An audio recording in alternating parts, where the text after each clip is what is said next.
Salut à tous, c'est Brice pour la chaîne Une Bolée d'air et aujourd'hui on va parler ordinateur portable et on va parler de cet ordinateur portable qui est le Razer Blade Pro 17 de 2020, donc vraiment tout nouveau, tout beau, tout chaud. Ok, donc je vous ai mis les touches luminosité maximale hein, pour bien que vous voyez. Là je les ai mises en vert, on verra après hein, dans le programme qu'on peut les changer, etc. Et vraiment pour moi le clavier c'est la plus grosse déception de ce ordi, hein, très clairement d'assez loin.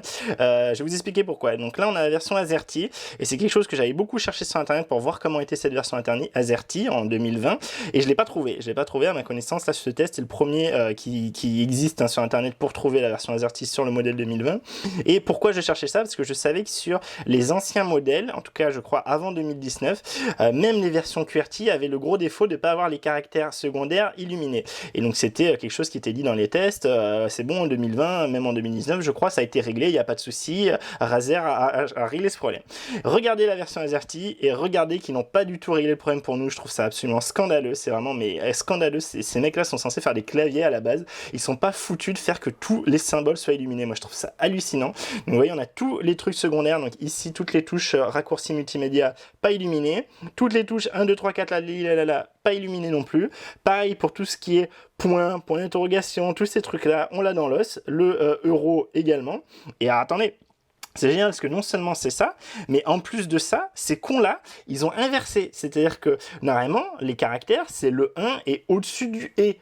Quand vous êtes un mec intelligent et que vous savez faire des claviers, vous mettez le caractère quand on appuie simplement dessus en bas, et le caractère quand on appuie sur Maj pour faire le caractère au-dessus. Ça paraît évident parce que la flèche va vers le haut et qu'on fait le dessus. Et que tous les claviers du monde ont toujours été faits comme ça. Pour info, lui, il est aussi à luminosité maximale et c'est uniquement blanc. Hein. Donc là, vous voyez ce que ça donne. Et donc, pareil, évidemment, pour point d'interrogation, point, etc. Ce connard-là, vous voyez, hop, mise au point. Ce connard-là, il a le point d'interrogation qui est en dessous la virgule. Il a le 6 qui est en dessous le tiret. Donc c'est une tannée à utiliser. Moi ça me perturbe vraiment beaucoup. Parce que déjà je vois pas les caractères. Dès qu'il fait un peu sombre, et bien je vois pas les 1, 2, 3, 4 et je sais pas où j'en suis et je suis vite paumé. Donc c'est un vrai souci. Hein. Je suis pas spécialement ennuyeux, c'est que ça me gêne vraiment en pratique. Et autre chose, c'est que les touches sont petites quoi. On est sur un 17 pouces. Regardez la place qu'il y a sur les côtés. Et les touches, moi j'ai pas des gros doigts. Je fais j'ai des mains M, d'accord. Mais regardez mon index, il fait toute la touche quoi. Par rapport à là, alors je sais pas si ça se verra trop à la vidéo, mais ces touches-là sont plus grandes que ces touches-là. C'est vraiment des petites touches, en particulier la touche Maj, j'arrête pas de me rater et souvent appuyer sur la touche ici sur cette touche. C'est vraiment, alors là c'est pas trop le cas, mais vraiment la touche Maj sur des claviers bien faits, elle est quand même assez grande, elle dépasse pas mal ici. Là c'est pas le cas, on a une touche de la même taille que le reste, donc c'est absolument débile. Par contre celle-là, qui est moi personnellement, je m'en sers jamais, elle fait 15 km de long, donc ça c'était comme ils ont corrigé sur la version QWERTY, apparemment les anglophones étaient emmerdés, avant elle s'arrêtait là, et il y avait ça qui était décalé et la flèche du haut qui était là. Moi celle-là je m'en sers jamais, j'en ai rien à foutre qu'elle fasse 15 mètres, elle doit faire allez, peut-être, en tout cas plus que la moitié, voire peut-être les 2/3 de la touche espace, donc c'est complètement con pour moi, et du coup voilà, donc les touches pas ouf, je préfère une disposition comme ça très clairement. Vous voyez qu'ici, justement, ils se sont même pas emmerdés, hein. Il n'y a même pas les symboles, c'est ici qu'on fait page up, page down et début, fin. Donc comme ici, Dell sait faire, hein, les trucs logiques avec du coup fonction, on voit ce qui se passe. Là non, là démerdez-vous, faut le savoir, donc ok, très bien. Et les touches en elles-mêmes, donc on a très peu de courses.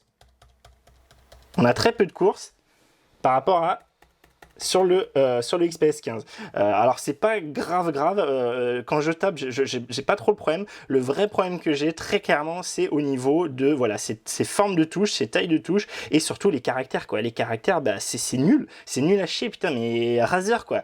Donc voilà, ça c'est une énorme déception. Heureusement, moi je vais m'en servir majoritairement avec mon clavier externe MX de chez Logitech. Mais voilà, c'est MX non, le Craft avec la molette. Hein, ça je vais vous sortir le test dans pas longtemps.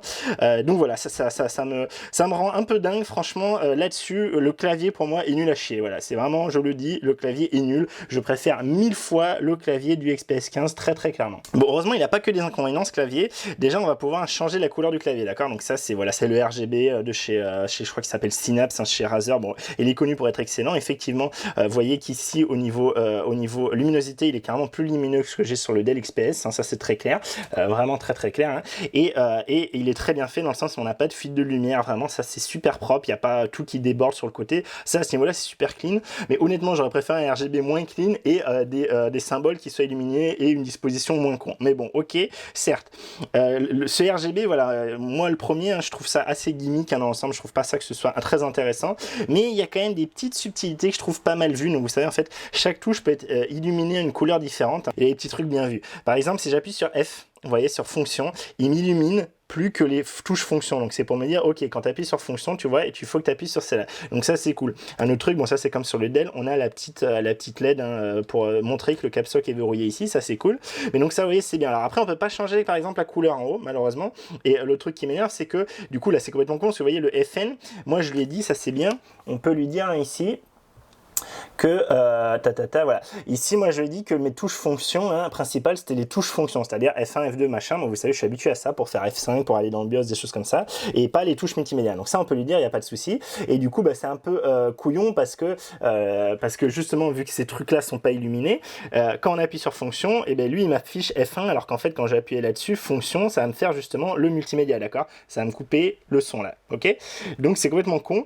Ça, c'est complètement con. Et je sais pas si sur la version Quinquenne, ils arrivent par exemple à distinguer quand on appuie sur fonction, vu que là les deux sont éliminés, est-ce qu'il arrive à en éliminer qu'un des deux? Ça m'étonnerait, mais ça serait foufou. Si par exemple on lui a dit que le fonction qu'on appuyait dessus, ça faisait justement la multimédia, qui est uniquement la touche multimédia qui s'allume. Ça serait vraiment très ergonomique, très pratique, mais j'en doute fortement. Alors pour tous ceux qui aiment tout ce qui est RGB, par contre voilà, on a plein d'effets. Donc là moi je me suis mis en statique vert parce que j'aime bien le vert et j'aime pas quand ça fait n'importe quoi. Vous voyez, on peut illuminer en fait chaque touche. Hein. Je l'ai pas fait, hein. Moi ça m'intéresse pas spécialement, mais vous pouvez faire des motifs, choisir quelle touche vous voulez illuminer, peut-être en fonction de si vous faites des applications multimédia, des choses comme ça, ou en jeu évidemment. Et hop, je suis parti. Et du coup, l'autre chose, c'est que directement, du coup, dans lui, sans aller dans le chroma effect, le truc poussé là, vous avez ici une possibilité de faire les différents trucs hein, sur les effets rapides. Donc vous choisissez votre couleur évidemment, vous pouvez choisir plein de choses. Hein. Vous voyez, il y a plein de choses, je vais pas tous vous les faire. Allez, je vais vous montrer ondulation, hop. Ah, c'est un peu nul, je vais peut-être faire plutôt le... C'est quoi du coup? C'est cycle de spectre. Cycle de spectre, comme ça vous verrez un peu toutes les couleurs. Donc là en fait il va faire le spectre de couleurs en changeant, d'accord? Voilà, donc là c'est l'ensemble des lettres qui changent, mais on peut faire également un truc qui s'appelle... c'est quoi déjà? C'est Starlight, je crois. C'est Starlight? Ouais, voilà. Vous voyez du coup, certaines touches vont s'illuminer. Alors là, je lui ai mis vert, hein, mais on pourrait mettre une deuxième couleur, des choses comme ça. Donc voilà, il y a plein de choses. Moi, honnêtement, tout ça, je trouve ça assez gadget. Hein. Je comprends l'intérêt, par exemple, de mapper certaines touches hein, selon votre application. Mais honnêtement, voilà, c'est pas quelque chose qui, moi, me palpite. Et très clairement, ce clavier, pour moi, est le gros point faible de cet ordinateur. Hein. Voilà. Si j'avais un point faible à lui donner, ça serait vraiment son clavier que je trouve très limite, vraiment mal pensé, mal branlé. Donc voilà, tout ça est dit. Je m'arrête là, en tout cas pour ce test-là. Si la vidéo vous a plu, likez-la, partagez-la, ça fait du bien à la vidéo, c'est cool. Et moi je vous dis merci d'avoir regardé et à très vite pour une prochaine vidéo. Allez, salut!